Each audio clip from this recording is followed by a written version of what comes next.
Alright, welcome to part 2 of my analysis of 30 cents 47-minute world record run of KotOR any percent. This is going to include the Dantooine and Manon splits. So, where we left off, he had just completed the map CS skip to Dantooine. So in doing this, by hitting return to Ebonhawk, his global variable K current planet was already set to be 15, which denotes Dantooine.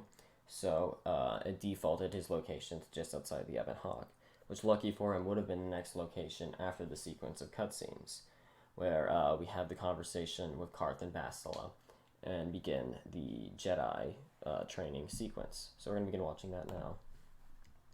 So most of this is running. As you'll see in the lower left corner, his 4 stims from Terrace are still active because of the duration glitch that occurs when going through load zones. So he has the increased movement from the alacrity. Here, he hesitates a bit before beginning the Belaya buffer. That is, save buffering past Belaya's conversation to not have to speak with her. But he recovers just fine, and he moves into the council area, where he does what's called an open buffer. He's not going to be loading this save or using any force powers. Instead, he's just positioning his character further forward during this conversation, which lets him skip a chunk of the dialogue, and remarkably saves about 10 seconds, which is hard to believe, but it saves a lot, because it's a very long section. Here, he does another map CS skip that saves about 3 or 4 seconds of watching the sleep time cutscene. And a slightly new strat here, if you look in the lower left corner, you see he has left Candace in his party instead of removing him like usual.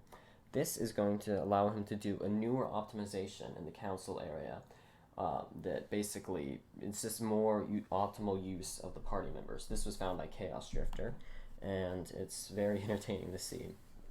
Also worth noting, you couldn't have blinked, or else you would have missed it, but he equipped an alacrity as well through the inventory menu to give him the increased movement speed because his stims from Terrace have at last run out. Here, we're going to be doing a montage skip. So, he activates an AMG, and he buffers in. Once the open buffer is completed, he can skip the first section of conversation, unpause, quick save, quick load during the montage, effectively skipping the entire montage. And right there is what he did, where we see the optimization. He swapped over to Candace and spoke to Jar, and he was immediately able to jump into this conversation and do the Jedi code right here. And just like that, he can just swap back to Candace. Oh, it looks like he messed up the code. That is another optimization. And when he swaps back to Candace, he can speak to Dorak. And because he met the level up breakpoint, he gets 2 Jedi level ups here.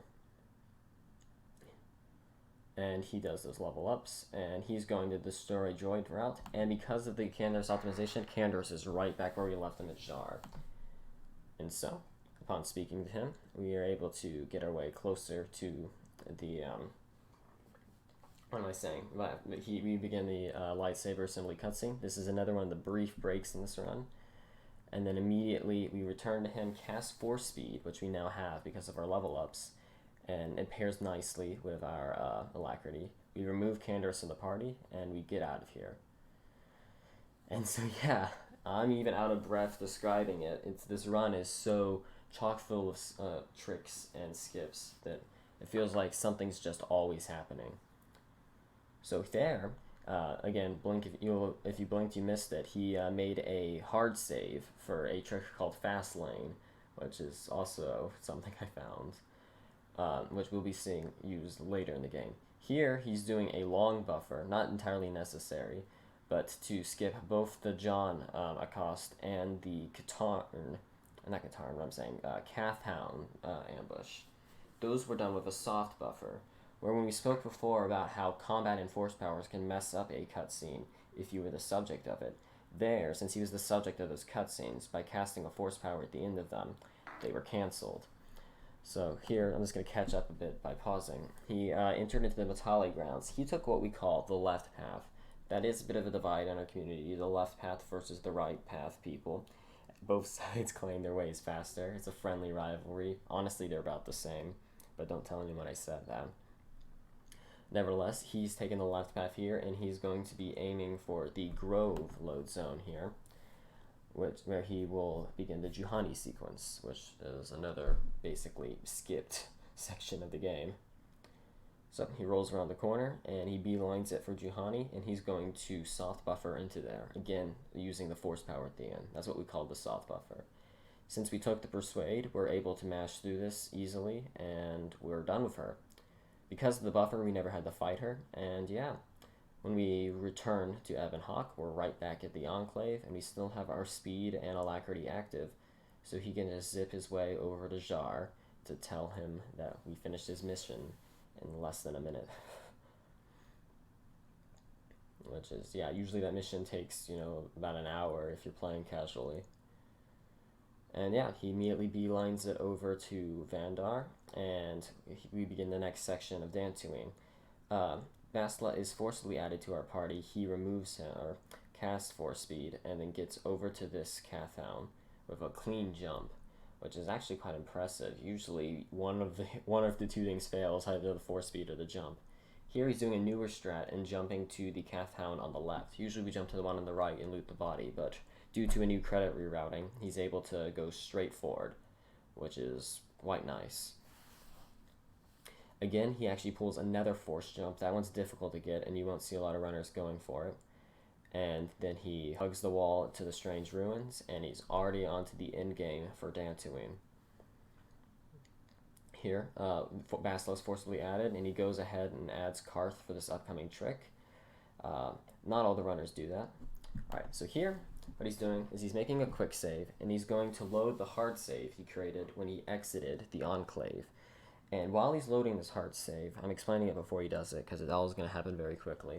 He's going to activate an AMG, then attempt to return to Hideout, or actually Ebon Hawk there, which whenever you have an AMG active, the game only likes having one pop-up available at a time. So it's going to swap the pop-ups and replace the quit the game pop-up with the return to Ebon Hawk pop-up.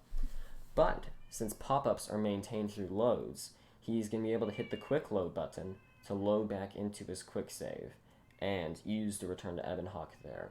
You can also hear my cat meowing in the background. And because of the way Return to Ebon Hawk places party members, if you position yourself just right, he will be able to clip one of those party members through the door, which you'll see him do right here. The clip did have some hesitation on it, so there's another small place where he could save time. Bastila clips through, and he moves her onto the next door. He does an AMG here. You can actually buffer this cutscene, but not everybody does that. Then he activates another AMG and finishes up the map, and then he's going to load the fast lane save again, like he did before, and this time actually use it to return to the Ebon Hawk. And just like that, he's received the star map and has finished the Dantooine endgame. And now all he has to do is speak to the council, and he will be finished.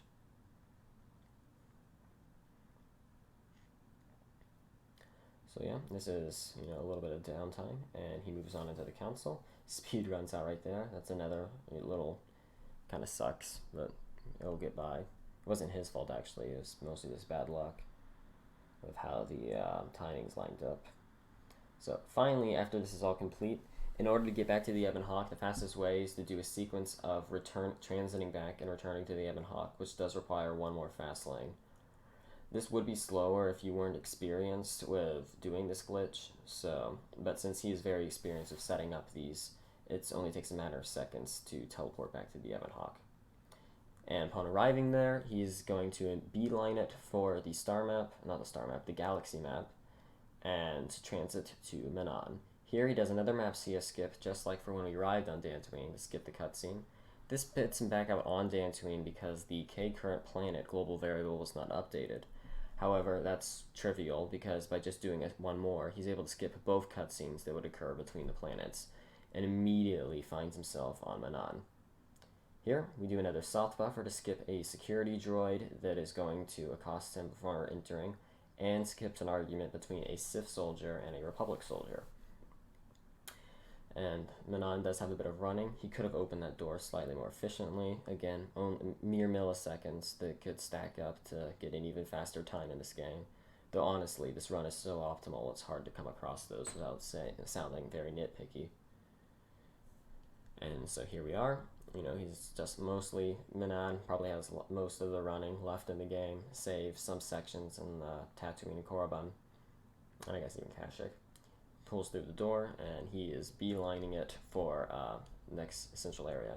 He got caught on a polygon there from that corner, which lost him about half a second. And also got caught in the edge of that door, which is probably just nerves flowing in, seeing that he's 27 seconds ahead of 48-minute time. He really stretches out that buffer there, probably intentionally to save some in-game time from some of the mistakes he made before.